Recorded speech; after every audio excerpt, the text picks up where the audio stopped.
Já vimos que o pecado tem domínio não somente sobre a raça humana em geral, mas sim sobre toda a alma individual. Agora vamos considerar se perdemos a liberdade completa e se qualquer partícula dela ainda sobrou, que utilidade ela tem para nós. Para guardar-nos de todos os erros, prestemos atenção aos perigos que assaltam essa questão de ambos os lados.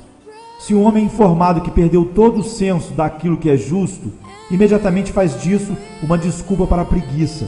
E porque não possui forças próprias para praticar a justiça, trata o assunto inteiro com indiferença. Por outro lado, o homem não pode arrogar a si mesmo um só átomo de justiça sem furtar Deus da sua honra e expor seu perigo de cair por vã confiança.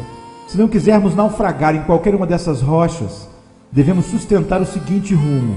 Devemos aprender que perdemos toda a bondade e, ao mesmo tempo, a aspirar à bondade da qual estamos destituídos e a liberdade que perdemos. É a opinião universal dos filósofos que os poderes da razão são suficientes para o governo da mente humana e que a vontade que está sujeita à razão realmente é atiçada pelos sentidos à prática do mal. Mas tem tanta liberdade de escolha que nada pode impedi-la de seguir os ditames da razão em todas as coisas. Entre os escritores eclesiásticos, embora todos reconheçam que a razão humana, embora tenha sido gravemente danificada pelo pecado e que a vontade é poderosamente assediada por concupiscências malignas, no entanto, muitos se inclinam demasiadamente ao ponto de vista dos filósofos. Asseveram que a verdade do homem está livre, não porque ele pode exercer a livre escolha entre o bem e o mal, mas porque comete o mal pela sua vontade e não por constrangimento. Muito bem, mas por que dignificar uma coisa tão pequena com um título tão orgulhoso? Uma liberdade esplêndida, de fato, se o homem não está constrangido a ser escravo do pecado, mas sua vontade é presa por seus grilhões. Odeio contendas acerca de palavras que cansam a igreja sem propósito algum, mas penso que devemos precaver-nos rigorosamente contra o emprego de palavras que operam um erro pernicioso. Quando somos informados que o homem possui o livre-arbítrio, quem não entende imediatamente que isso quer dizer que o homem é mestre da sua própria vontade e mente, e que tem poder em si mesmo para dirigir seu curso ou para o bem ou para o mal? Na verdade, a mente humana está tão disposta a receber a falsidade que mais facilmente ingere o erro de uma só palavra do que a verdade de um longo discurso. De modo geral, se alguém resolver fazer uso do termo a liberdade da vontade, sem subentender erro com isso, não discutirei com ele, mas devido pensar que não pode ser retido sem grande perigo e que seria de grande vantagem para a igreja evitá-lo totalmente, eu mesmo prefiro não usá-lo e recomendo a outros, se pedirem meu conselho, a seguir o meu exemplo. Nesta altura, digo outra vez que aquele que está mais humilhado e alarmado pela consciência da sua própria miséria e vergonha faz mais progresso no conhecimento de si mesmo. Não há perigo de superestimar nossa própria pobreza, se somente aprendemos que devemos procurar em Deus o suprimento das nossas necessidades. Mas não podemos arrogar a nós mesmos a mínima coisa que não nos pertence, sem nos arruinar por vã confiança e sem roubar Deus da sua honra. Sempre que sentirmos um desejo de reivindicar qualquer bondade como nossa própria, tenhamos certeza que o pensamento foi sugerido por aquele que disse aos nossos primeiros pais: sereis como Deus, sabendo o bem e o mal. E rejeitemos tal conselho diabólico, a não ser que realmente estejamos dispostos a aceitar o conselho de um inimigo.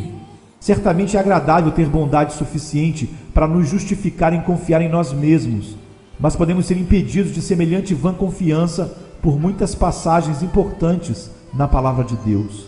Maldito o homem que confia no homem, faz da carne mortal o seu braço. Deus não faz caso da força do cavalo, nem se compraz nos músculos do guerreiro.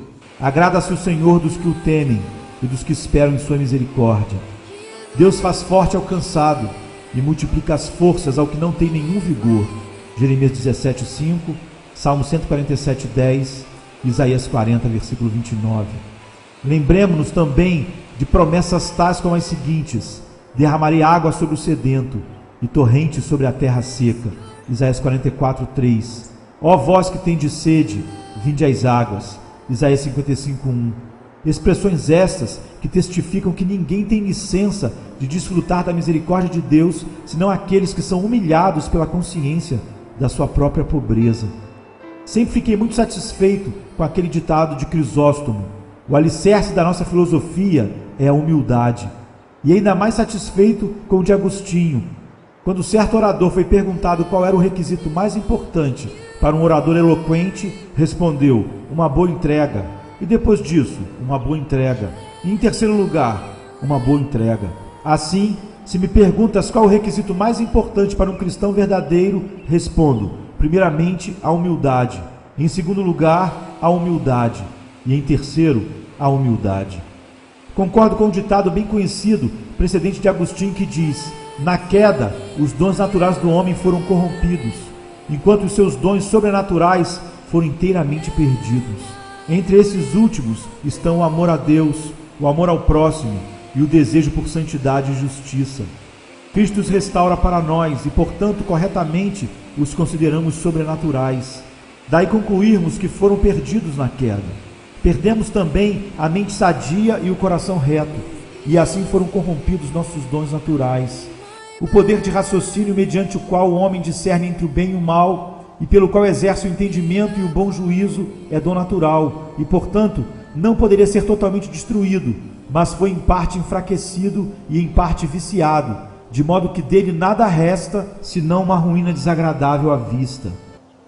A escravidão da vontade humana, João Calvino, 1509-1564.